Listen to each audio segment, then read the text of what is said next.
কুমিল্লায় ৮ বাস যাত্রীকে পুড়িয়ে হত্যা মামলার আসামি সাবেক রেলমন্ত্রী মুজিবুল হকের ভাতিজা তোফাইলকে গ্রেফতার করেছে পুলিশ।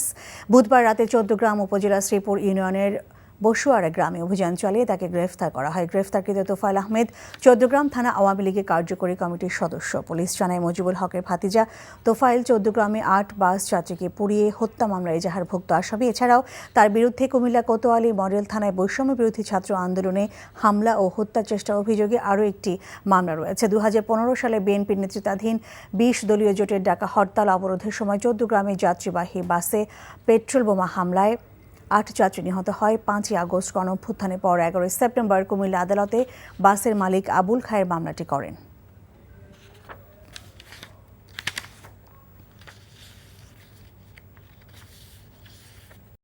টাকা চুরির জন্য যদি আমার গলায় জুতার মালা পরাইতে হয়, তাহলে আমার শালীর সাথে প্রতারণা করার জন্য তোর ফাঁসি হবে। দুলা ভাই, আপনার তো ঘর জামাই বইলা একটা পরিচয় আছে, আমার তো তাও নাই।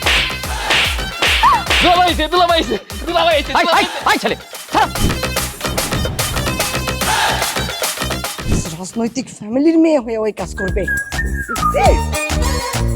যারে পাবো আরে পিটাবো, রক্তের নেশায় ধরতে, রক্তের নেশায়, কাঁচা রক্তের নেশায় ধরতে।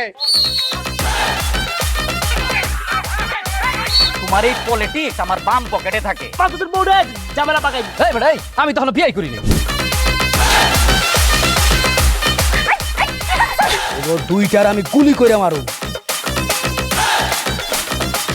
মাসুদরা কোনোদিন ভালো হয় না। আপনার পোশাক আশাক দেখে কিন্তু আপনার তালুকদার বংশের লোক মনে হয় না আব্বা, আপনার মনে হয় যে আপনি ফকির বংশের লোক।